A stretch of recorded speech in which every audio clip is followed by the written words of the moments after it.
White House President Barack Obama, with Facebook CEO Mark Zuckerberg, holds a town hall meeting at Facebook headquarters in Palo Alto, California, April 20, 2011. Official White House photo by Lawrence Jackson. Your smartphone is your connection to family, friends, and the world. It's your camera, your music, your social networks, your videos, your games, your apps. It's your essential device. So, far be it from us to dictate how your smartphone should be used. But for just a second, consider it. A typical smartphone user checks the phone 7 times a day, with those aged 18-24 checking 86 times a day, according to a Deloitte survey. 89% check the phones within an hour of waking up. They touch, tap, or swipe their device 2,617 times per day. That's 1 million touches per year. Just for an average user, it's as much as double that for heavy users, the group dominated by 18-24-year-olds. Android users across the globe used apps on their phones for just short of 325 billion hours in just 3 months of 2017, or 37 million years. That's up 40% from the same period in 2016 and doesn't take anyone on iOS into account. Android users spent 325 billion hours on their apps in just 3 months.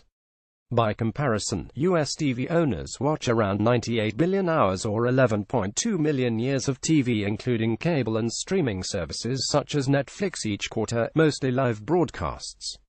In late 2016, the entire Xbox user base, across 15 years of gaming, had just cracked 100 billion gameplay hours. Android users are more than tripling that figure in just 3 months.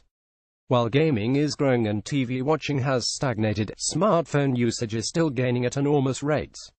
It's a monster, but are we enjoying our devices and apps that much, or are we just hooked? CNBC. The tech elite limit phone usage. Ex-Facebook President Sean Parker told an audience in November, when candidly discussing the giant social media network which he helped grow, "God only knows what it's doing to our children's brains." Parker exposed Facebook's early ethos and approach to acquiring the billions that used the service, the thought process that went into building these applications, Facebook being the first of them, was all about how do we consume as much of your time and conscious attention as possible. Facebook insiders are voicing concerns on the ambitions of the company. Other former Facebook insiders, like co-creator of the like button then called the awesome button, Justin Rosenstein, have spoken out on how the company's ambitions trump the best interests of users.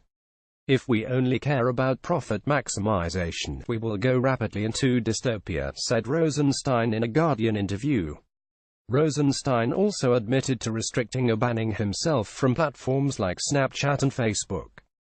Silicon Valley startup Dopamine Labs co-founder Ramsey Brown freely admitted in a November interview with 60 Minutes that his company is designing apps and games for addiction. "We're really living in this new era that we're not just designing software anymore, we're designing minds," said Brown. The unhealthy addiction, also known as the attention economy, is clearly being avoided by the elite.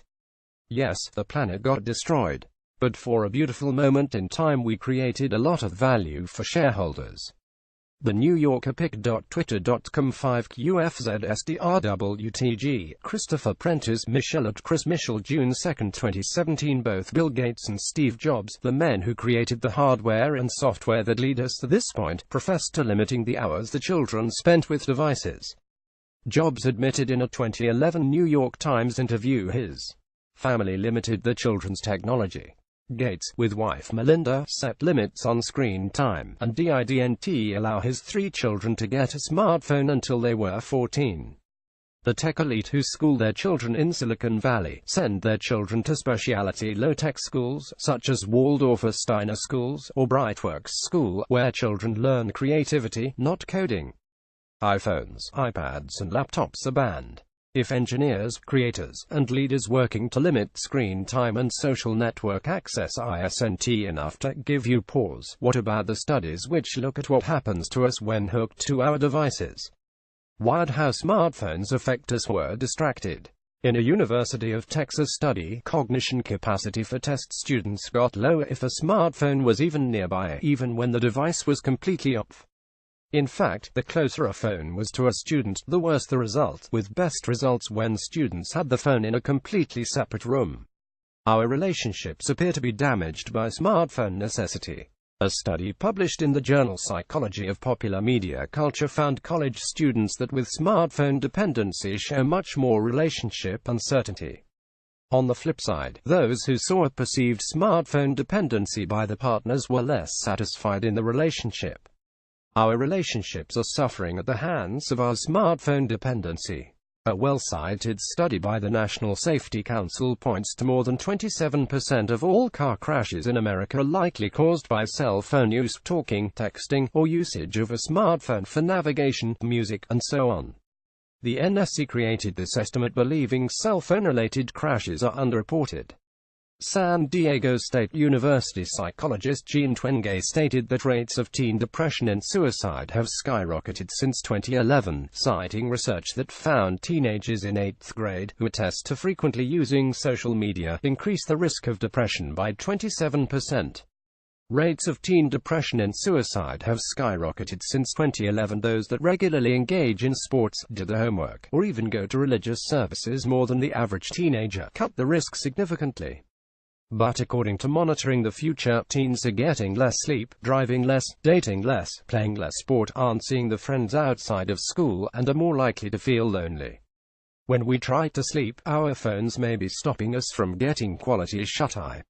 A study published in the Journal of Psychiatric Research found that use of blue light LED smartphones at night decreased sleepiness, slowed the production of melatonin, and caused users to make more errors.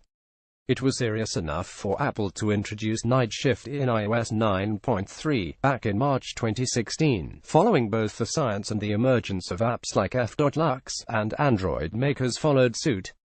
Nightlight was a new feature specific to the Google Pixel in Android and which gave users the ability to reduce the blue light channel on the phone.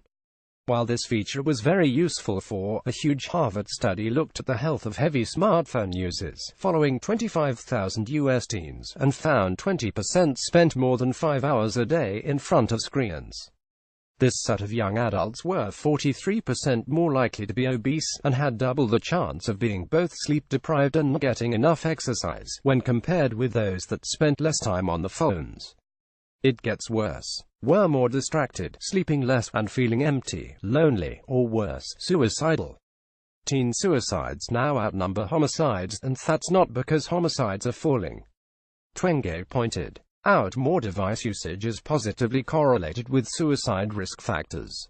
Teenagers who spend at least 3 hours a day on a device are 35% more likely to have searched Google for how to commit suicide. Not only are we distracted both at work and behind the wheel, we're tired, lonely, and contemplating suicide. Girls are catching up to boys quickly in this. 3 times as many 12 to 14-year-old girls killed themselves in 2015 as in 2007. Twenge said this is likely down to cyberbullying, which is more prevalent in girls, who work to undermine a victim's social status or relationships with social media, providing a platform for ostracizing and excluding other girls around the clock. Boys the same age doubled their suicide rate, overall higher than girls, over the same period. Researchers are careful to point out that in most cases, smartphones are exacerbating existing behaviors, rather than being the root cause. Links between smartphone usage and negative behaviors or outcomes are often significant, but could be coincidental, or come from other missed factors. Many might say that similar findings were made about TVs, PCs, and the Internet. But smartphones are a more personal technology, so effects are powerful. Suspicious patterns are clear and growing. Fighting back using apps to counter apps, even knowing these facts to be partly true. The idea of perhaps limiting smartphone use would likely be met by most with an answer involving some variety of "from my cold dead hands." When you know something is bad for you and continue to do it anyway, you're very much in the realm of addiction.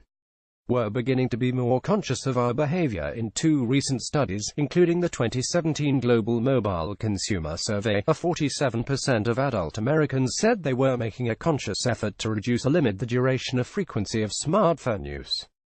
47% of adult Americans said they are making a conscious effort to reduce or limit the duration or frequency of smartphone use. The American Psychological Society offers a range of digital guidelines, especially for those with children, around forming healthy habits to not overreact, discussing decision-making, protecting bedtimes, and fostering real-life friendships. For adults, some are finding success with a somewhat counterintuitive approach in using apps to limit usage. Checky Free for Android and iOS gathers data about your phone use, showing you how many times you unlock your phone in a day and logging this behavior over time. Charting your progress might just be personal enough to cause you to rethink. App Detox allows you to set rules for individual apps, such as limiting time in Facebook to 30 minutes a day, letting you launch it 6 times a day only, or only allowing you to access an app at certain times. Onward, Freedom, and FLIPD are all similar, with premium options for cross-platform, longer lock times and data. Forest, an app that harnesses what hooks us into free-to-play games, gamifies the process of limiting distractions. By staying in the Forest app, a planted seed turns into a tree as a mindful and peaceful reminder to keep you on task. What now? Technology changes so rapidly that accurately predicting where one trend will end and another will start is impossible. At the moment, the quality and performance of our smartphones continues to improve, and augmented reality remains on the horizon, albeit without significant technical breakthroughs. For now, we're locked into a smartphone world. Every statistical measure shows we're using our devices more and more. The tomes of data from researchers will sharpen the focus of how that is affecting us, but the early signs aren't good. It's not hard to see the warning signs. We remain in control, but we're not pulling back. We're susceptible. We're exploitable. We're addicts. Companies and their neuroscientists are working to make their apps as successful as they can to grow at a cost to us. But who's got the time to fight back when we're so busy with our phones? It's not hard to see the warning signs.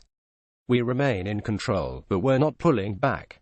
We're susceptible. We're exploitable. We're addicts. It's unlikely that regulation from lawmakers will step in at any point in the future, for many reasons, from practicality to the lack of dramatic vote-gaining necessity.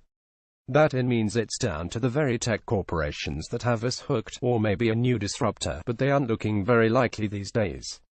The best answer for now is just to try monitoring your usage, and see how you feel if you try an app or a physical constraint to set limits or boundaries.